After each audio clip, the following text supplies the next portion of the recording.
Namaste and welcome, beloved mighty companions. So dedicated to the light of God together.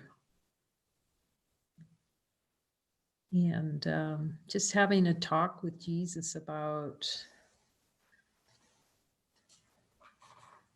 like the desire not to follow. Like, what is that really?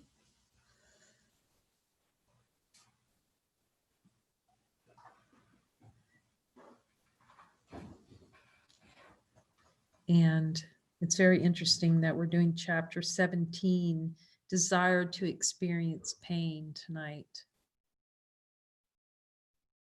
And he's saying that's really all it is. It's desire for pain.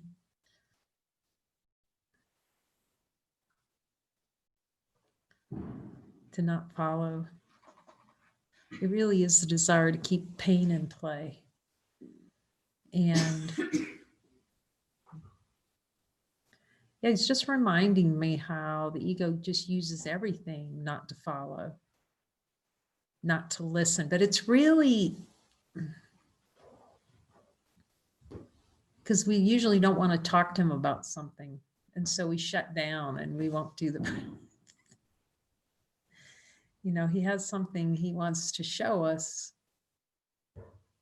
for the release from fear. So we keep it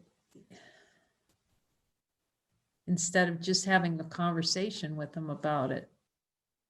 Let me look now and see. And then the thing about it is, then the ego plays this little game of defending why we're not following. And so like a whole bunch of mind energy and kerfuffling, he's telling, you know, just comes in around that. Because we feel like we have to defend something, but we're defending against ourselves. Like it's just this smoke cloud of kerfuffling that comes out of not, because we're not following our will, you know. So it's like just taking a big old Molotov cocktail and of heat and just turning up the flame on ourselves. And then we just kind of bake and broil because we're just not following our heart at all.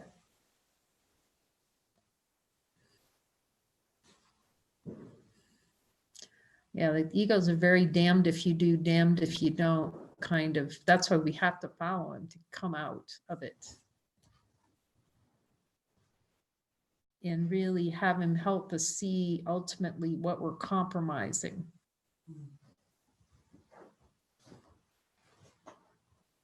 He's always available to help us, but every time we go and we invest in the dead bank, you only get death. It's like it's like, I'm going to take an extra serving of death. Thank you very much. Like that's the play in consciousness, to choose death. And then it'll seem like math's going to be something bad is going to happen now to me because we want something bad to happen. Do you see? We want to have the experience of having something bad happen because we didn't follow God, because we believe we need to be punished for not following God. But see, the light's just sitting here. It's not punishing anything. We just, by not following, we're just diving deeper into the kerfuffling. And then going, you know, Jesus, how you screw me again. No, it's an excuse not to see that, you know, we're falling on our sword. We just made another decision. Oh, it's all right. I'll just fall on my sword again. And so it's actually a call in consciousness for not to look. That's all it is. It's like the only looking is like right here, right now, to have a conversation with Jesus. But then because we didn't listen, then we're going to feel guilty. Then we're not going to want to talk to Jesus because truly and authentically, because we feel like we did something wrong. Do you see? It's like We just roll ourselves into a little knot. And just like, oh, now I can't talk to him because I did something wrong again. You see, it just, you didn't do anything wrong, but that's the play in consciousness.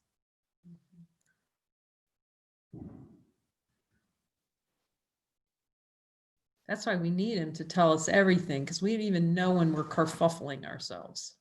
Like, really, not a clue. That's the experience here. Without that voice to tell me, okay, I just took my sword out and fell on it, because we're so used to pain, as he says. We don't even, just this whole cover over infinite happiness as experience. We want Jesus to tell us ahead of time what we are. Well, I don't feel any of that happiness kind of thing, because it's so, like you said, it's such an ancient memory now that it's got these layers. And then we won't go down the beach with him so he can show us what we've denied. I kind of like, okay, Jesus, we want to direct him down the beach. He's the metal detector, but we want to say, okay, it's okay to look at this little hole in the beach, and dig here, Jesus. Okay, now I'm done for a while. You see, I'm just done looking. And then we let him take us, okay, over there. Okay, now, I better take the night off. I saw the play, you see the whole play.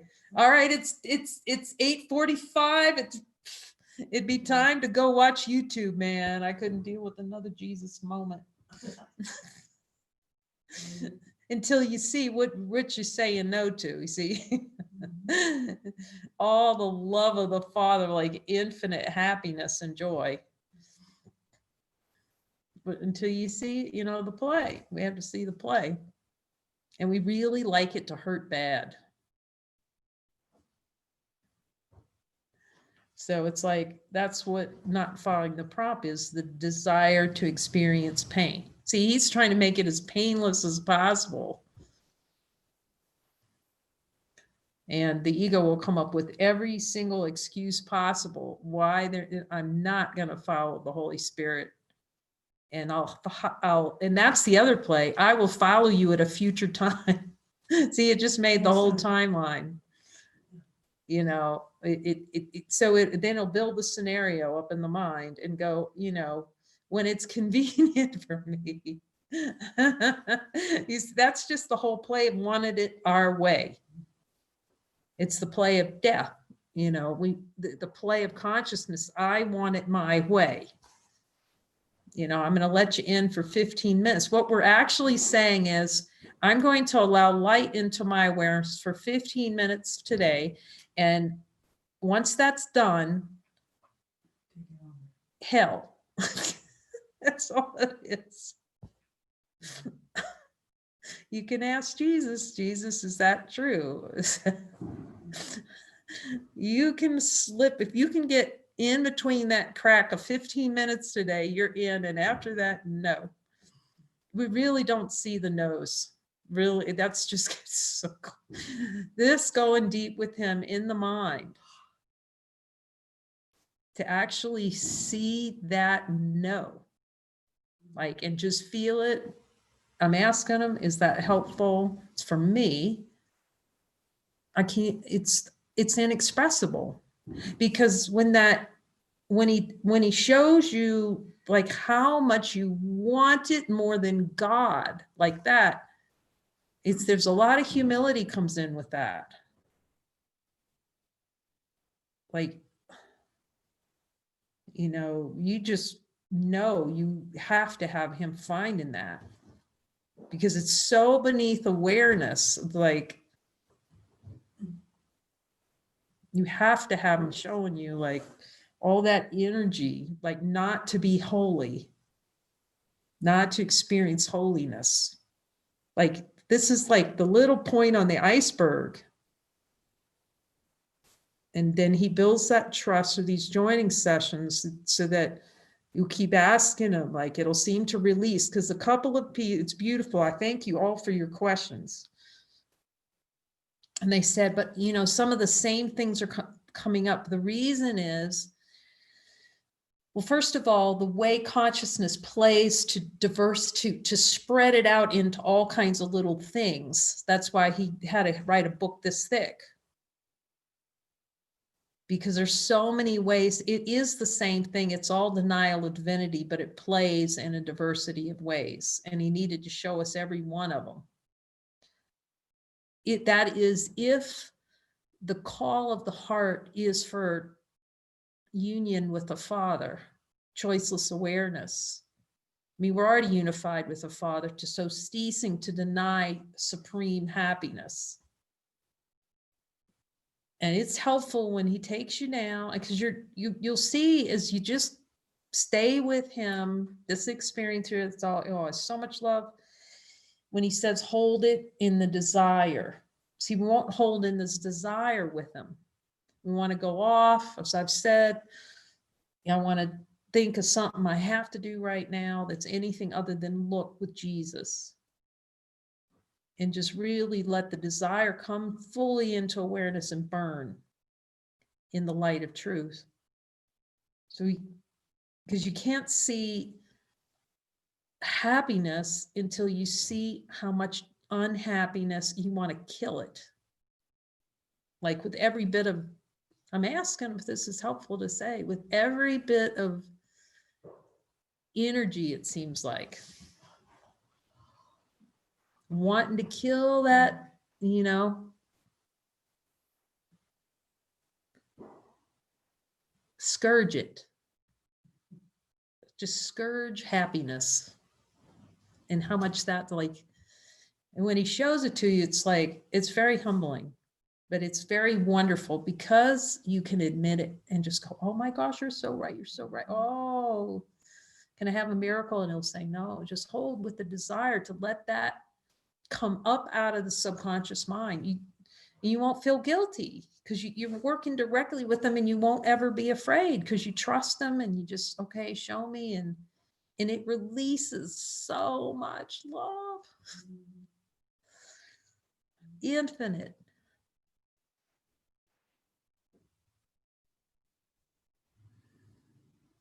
So much happiness because it's suppressing that natural state of divine being to want to crucify happiness. But it's like, we're going, no, I just, I don't believe I'm trying to, I could line up first. I beat everybody to the front just for the competition of it. I'm saying there's no way, I don't know what you're talking about, Jesus, reading that book. But all of us know there's something to it.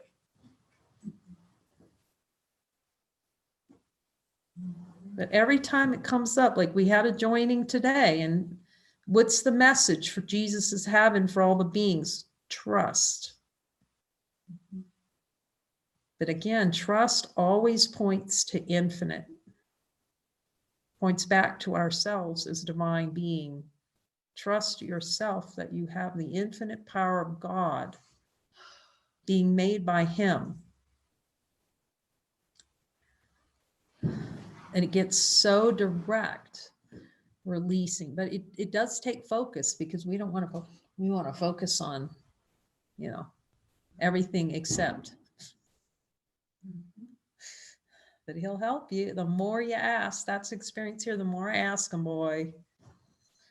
And there's sometimes it plays. I haven't played so much. It gets less and less that, you're not helping me, Jesus, because you start to see when you say you're not helping me, Jesus, at the same time, it's like interwoven in there with not wanting to be helped, the experience of not wanting to be helped. And you go, oh, right.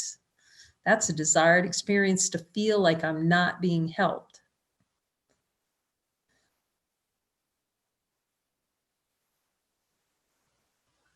Yeah, so sometimes in consciousness, it has to get pretty horrific, actually.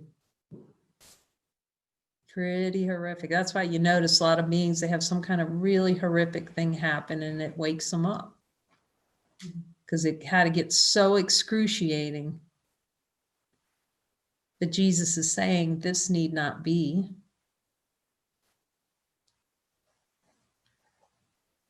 So coming back to that question, and it keeps coming up, it's just practicing the being with him at the level of the wanting of it.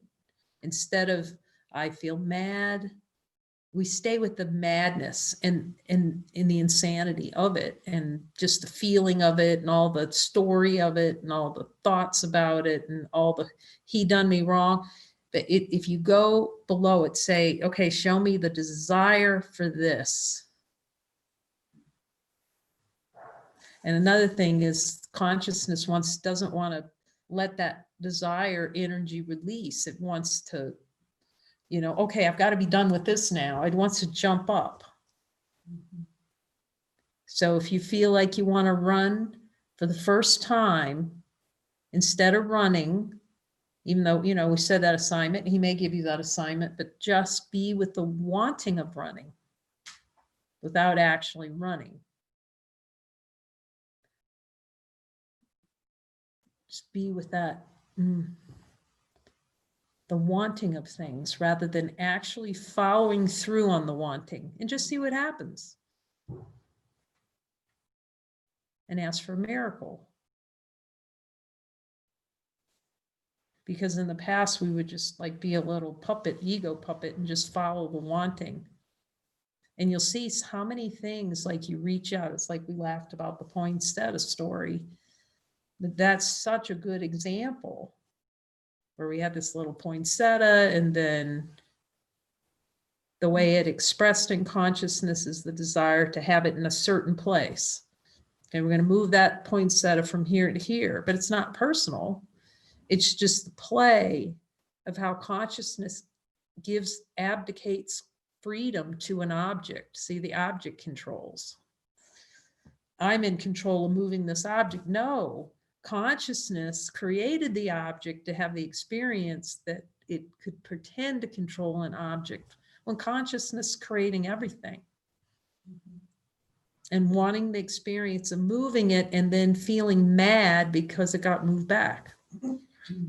That's what consciousness wants to do. Ask Jesus, is that what consciousness likes doing? And just feel the relishing of it. It relishes that. Relishes creating little experiences and then getting ticked about them. It loves it. Like, oh, when you really see that relishing, when he takes you down and you're going, oh, I want that, like, oh, move it again. It'll start to release some of that energy of the wanting. And you'll see how much you want to avoid looking at the wanting. That's the experience. You're like, oh. But then when you're onto it, because you see there's infinite light, and if it's always here, and if I'm not supremely happy, then I want something other than happiness, then you just full on. It's like, okay. And every time that energy was like, oh my gosh, happier and happier and happier and joyful and joyful and joyful. Because it's no longer running ramshod below the level of awareness anymore. Forgiveness and a miracle is just a release of that play of feeling like an object, being beaten up by the universe. The infinite light playing like it can be beat up by a universe.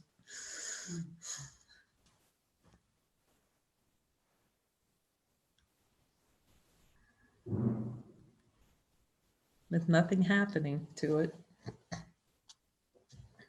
Keep showing me, Jesus, all the desires, desired experience pain. So here we go with Jesus. Thank you for showing us. Thank you for bringing the brothers together. Thank you for the deep looking and the profundity of hearing the brothers speak Jesus. It's just so beautiful, and hearing the comfort in it. Every thought believed is a delay. You can ask Jesus. Oh, it's so. Okay, Jesus, is every thought believed a delay?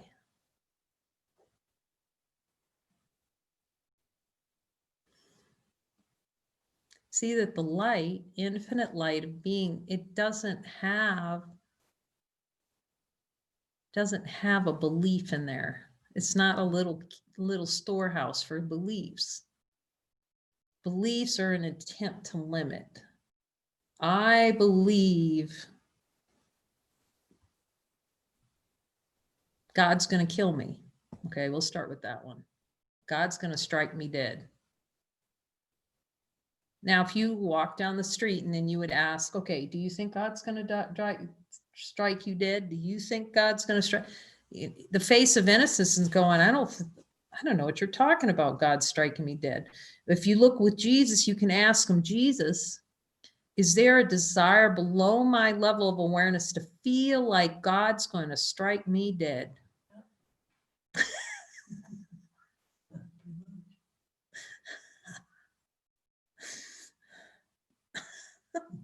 It doesn't feel so funny when you're feeling it, but at least we can admit it. And then you could go, okay, well, you show me that energetic investment in having experience as though God is going to strike me dead. Then at least we're really standing into the desire to deny ourselves infinite happiness. And keep referring back and seeing that the lights, is the light striking anybody dead? Is that, does it get a big electrical bowl? We have to look at that. We really, because see, this is how consciousness plays. It creates all the rules around fear and lives in them, and then never looks, because it likes playing in all the rules, and this one's going to get me, and below the level of awareness. And then it will sit there and it will swear it's true. I'm going to get struck by lightning. I would look carefully at that. It's for the good, I guess. Because nothing bad actually happens. Anything can be seen as helpful if it's looked at with Jesus. And I'm asking him, Jesus, need we experience any of it? He says, you need to experience none of it to see what you are. Infinite light doesn't need experience to know what it is.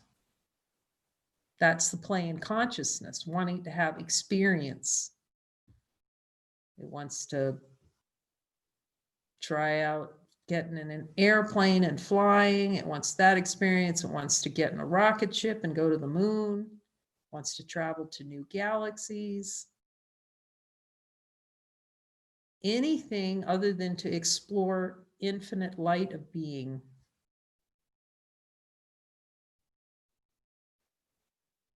You can ask Jesus.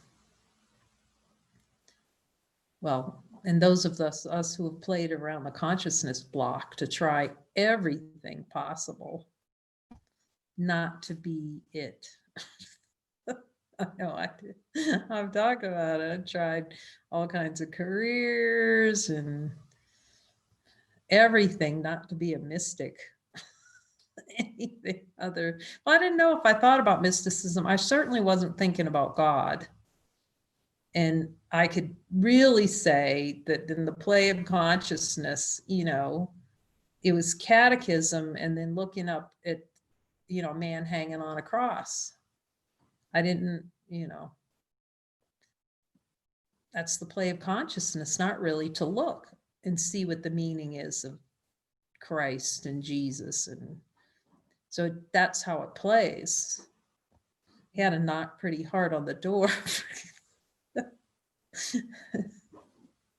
But that's the play. Every thought believed is a delay. Just finally, you just realize that as the experience here is you just can't say no anymore to yourself, to myself. Couldn't. And there's a part of every one of us like that knows that. I don't know how that works in consciousness. I could just say how it works here for myself.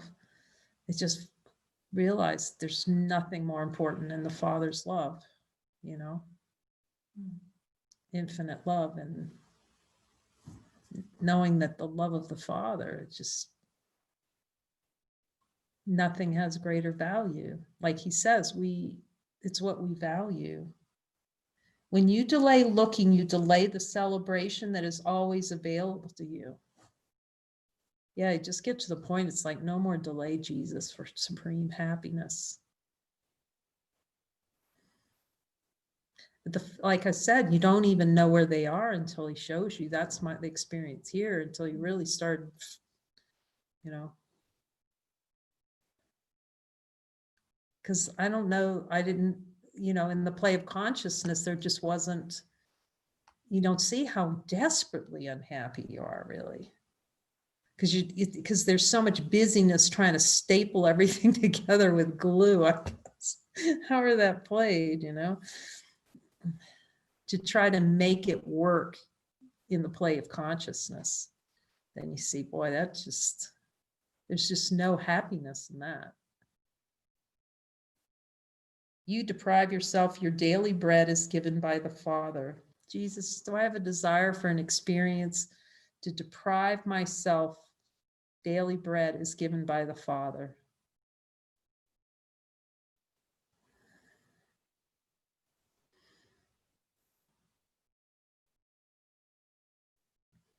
Just willing to look at anything he's willing to show me, actually. Infinite happiness is always yours, Jesus. In the light of divine being and honesty of God, is infinite happiness always mine?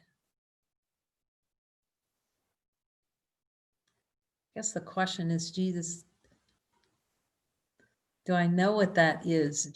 He says it's impossible for the ego to know what that is, because it's the Antichrist. It's the antithesis of supreme happiness that likes to pretend it's happy, to hide the desperate not wanting to be happy. It's really just keep asking him, do I know what happiness is? And keep going with him until you know what happiness is, like infinite happy is.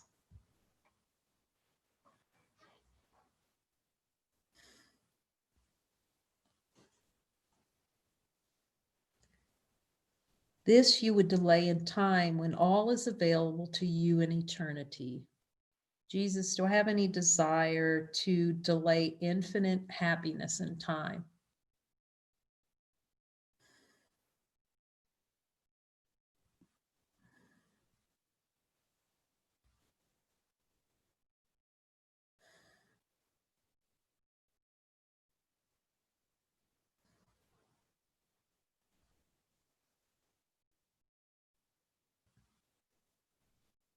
And just keep going and looking. As long as he's telling you, yes, you do, yes, you do, yes, you do, you just keep going with him.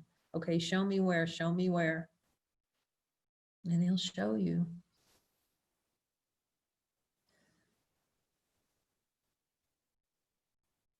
Pain is an idea that you enjoy and revel in as experience. I'm just asking, do we have to get to the reveling of it? And he says, yes. To go all the way, that is, to supreme happiness. The reveling in not being supremely happy, just wanting to crucify supreme happiness. Scourge it. That was the word that came. And just seeing, oh, I want to scourge that happiness. Scourge it.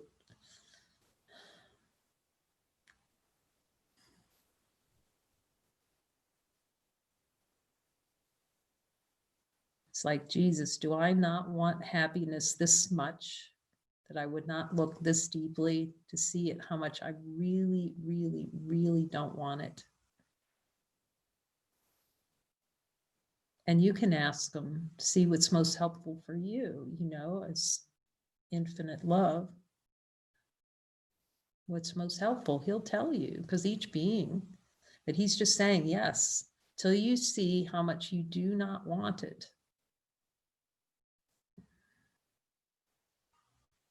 We're so, the play of consciousness is so used to being unhappy, like it just totally is unaware of true happiness. You can ask them, am I completely unaware of true happiness?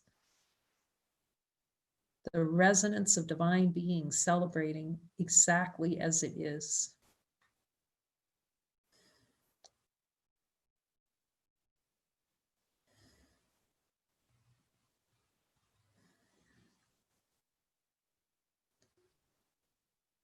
Pain is an idea that you enjoy and revel in as experience while claiming you do not know it. You can ask it. He's saying, yes, it's helpful. It's helpful to look with him to see the relishing of pain. That was really helpful when he showed, oh my gosh, so much love comes from that because it releases so much love to clear that relishing of love, relishing of pain, how it's relished. And just have him, show that, oh, it's delicious. Wanting of it, like with every cell, all the energy, and then you go again with them because there's to wash, let it wash up. That all the pain is in not looking to release that energy. You can ask them, is all the pain in not looking? The direct looking, when you directly look with him and let him show you desire, you won't feel guilty. The guilt will just fall away. And asking him, yes, that's experience here. There's no guilt or hiding out anymore. Like not feeling like having to hide from God. That love is just, it's like Muji says, it becomes sweeter and sweeter. It's like a fruit. And more consistent. Because you know who to go to when the consciousness starts playing. And you catch it quicker because once that energy is released, that's unnatural, then it just, you catch it quicker. You don't go down that dead end road anymore because you catch it. Say, no, I'm not going down there. And you can ask Jesus, can I just refuse to go down that road?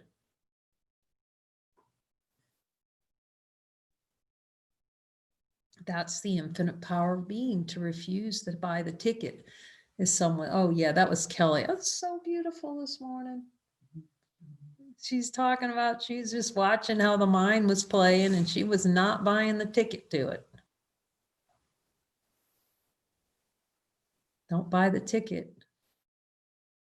And you'll feel the power that comes with that, saying no to it. It's honoring divine power that's already here rather than the investing in the weakness.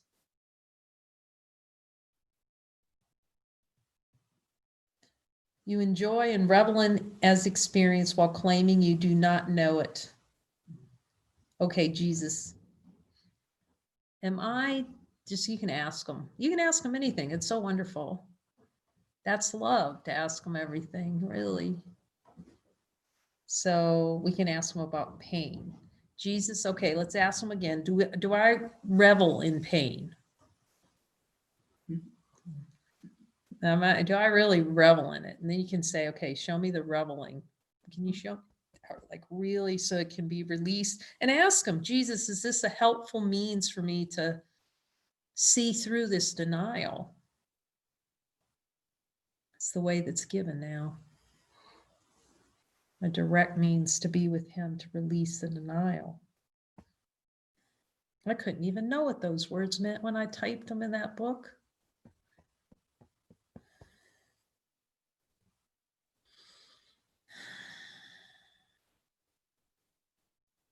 And the speed up he offers.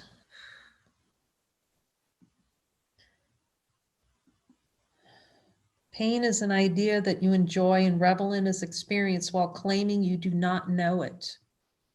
Jesus, am I trying to claim that I don't know, that I revel, I'm trying to hide from the fact that I actually revel in pain?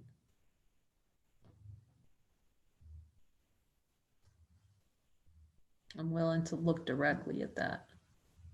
Show me any reveling or hiding from reveling in pain.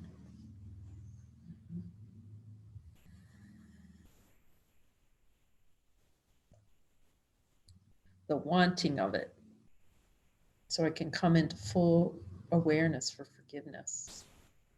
This is face of innocence, the denial that you do have the power to both create suffering and dispel it from your holy mind. And we can ask him, you know, because we can hear him. Every being that comes in this group can hear him clearly. And he's shown me that over and over and over again. And he tells me, and I trust him. Can hear him clearly, so we can ask him, am I denying the misuse of creative power to create suffering?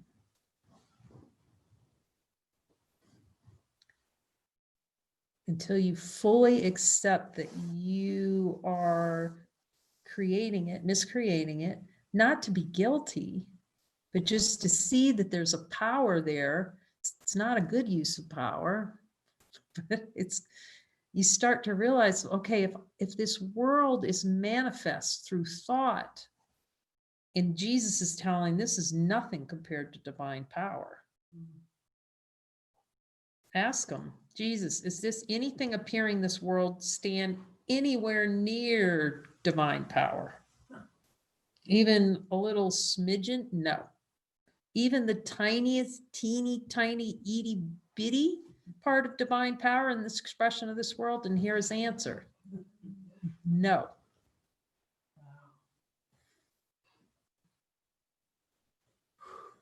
That's smoking, huh? That'll smoke you. Okay. I gotta go out and have a drink after that. No. Just be with it. Be with that sense of divine infinite power, he says, that is so far beyond this world, in which this world was made to experience limitation. And he kept telling me, you know, marinate on divine power. And you just know there's something not of this world that is so infinitely powerful. But not the power of the world.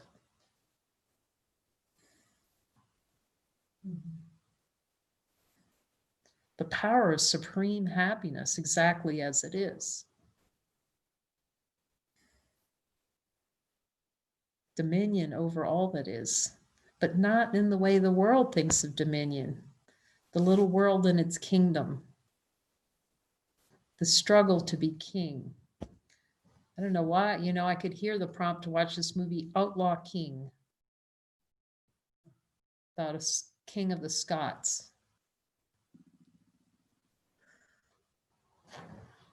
To see the desired experience for fighting and having all these experiences in consciousness to be a king,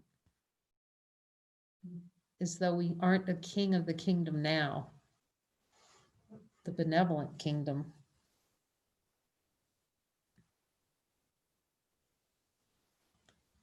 Jesus, do I have the power to dispel all suffering from my mind? Oh boy, that I didn't even finish that sentence. I already got the yes. We can all hear that. And then we'd go, well, but why would we? You can't ask why. You just have to, okay, Jesus, obviously I have the power and I'm not using it, so I need some help. And he says, this is the means given for you to see that all along you have had the power to dispel it. All along, Dorothy. Here we go. It is very simple. Okay. Cease to deny what is already yours. What no pain, suffering, anger, or hatred can hide from you, unless you choose it to seem to be so.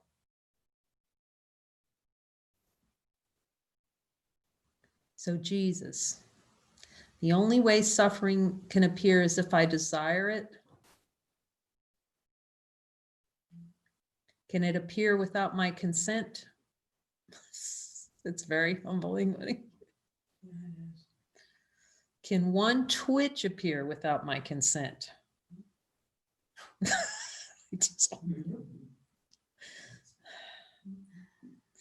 Am I relishing in all these twitches?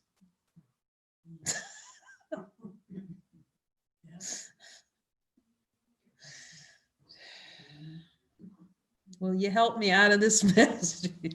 Of course, that's his function in the atonement. And our function is to listen and follow him. Not to dive deeper into the mess we made and hide from him, which is what we really want to do. Oh, you know, that pervasive feeling of escape. And if you really look, you'll find that. Jesus, do I desire an experience of just trying to run from myself? All the running is running from yourself because your consciousness of the, so it plays at making up scenarios that will agree with the idea you have of yourself. Ask Jesus. It's a playground of making up scenarios to support the conclusion that God is dead. And that we're unloved by God. It's like a little manufacturing plant. Ask you know, we've seen the play. You know, you just start to see the play. You don't judge the play, but you just see it. How powerful consciousness is. And Mooji says it too. You know, just when you're about to look close with Jesus to discover he's got the guy, he's got you over right above the hole. You've dug the hole, right? And then the phone's going to ring to call you somebody you got to go see.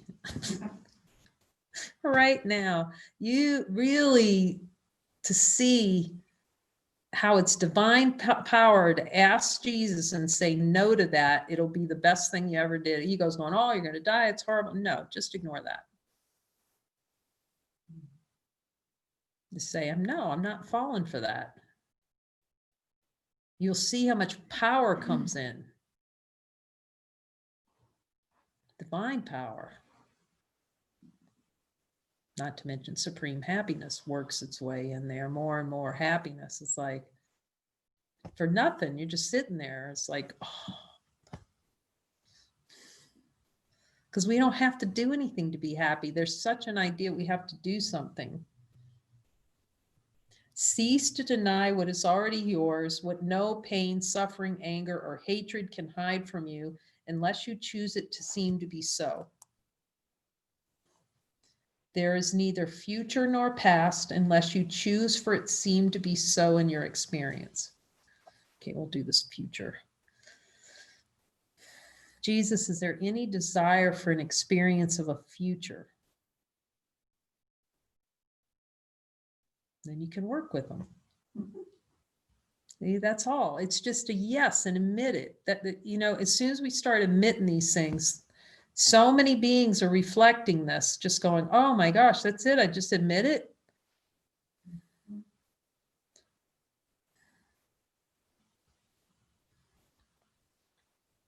Then the next minute, and you'll feel the relief, and the next minute you'll say no to them again. But, you know, like he says, you can just start over again. Yeah.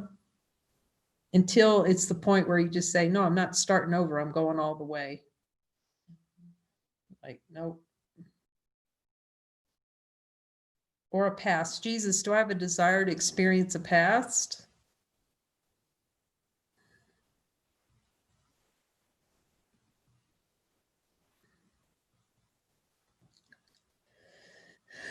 There any?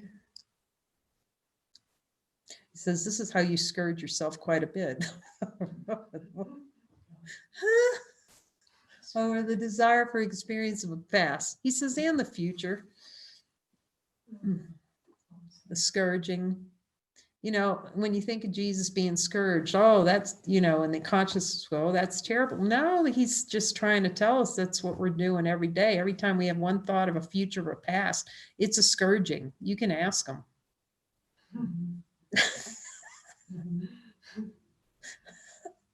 Oh, that's humbling.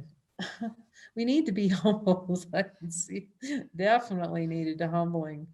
Because you see how much arrogance it really takes to create a future and a past. Usurping the power of God.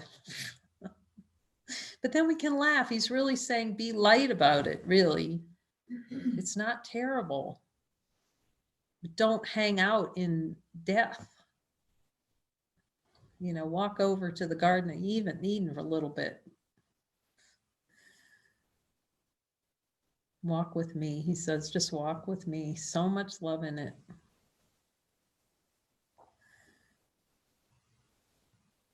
It's just finally one day, the question just comes, what am I fighting the light for?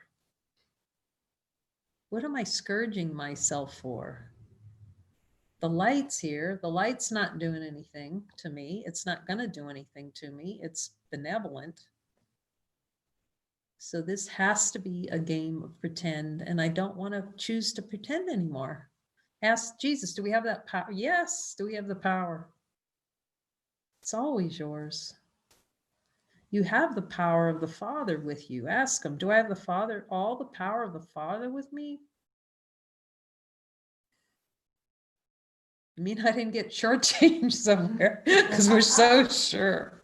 Like everybody else got the whole package, and except when it comes here, he just missed. See, God did a drive-by. That's the play. Jesus said, don't invest in that. Don't invest. That's the bank of death right there. Come home, he says, come on home. Come on home. So we're going with them. This is just a mighty group of mighties. We're really grateful. And we see all the joinings. It's so inspiring. Everyone joining, and then they're sharing what Jesus is saying. Very uplifting. So we thank you for that. And it came in spontaneously. If anyone would like to join us in about 12 minutes, we're going to have a movie tonight that we're going to stream out thanks to Dyra. Spanish subtitles. And then we'll have a little joining after it to hear what Jesus said. So we're going to watch this movie. It's called Sliding Doors. So we'll watch this movie together. Anyone who's interested, we'll see you at 8 o'clock. Get some water, your pajamas, and a blankie, and come back and play. All right. Love you all. 12 minutes, huh? Oh, just to be clear too, it's a different link. I guess we could have it on this link. No, we put another one out at the Facebook group. So if you don't know what that is, just direct text us. Okay, but everyone should be on the Facebook messenger group who watches Light Circles, and it's posted on that. It's the same link that we used this afternoon, actually, for the joining session.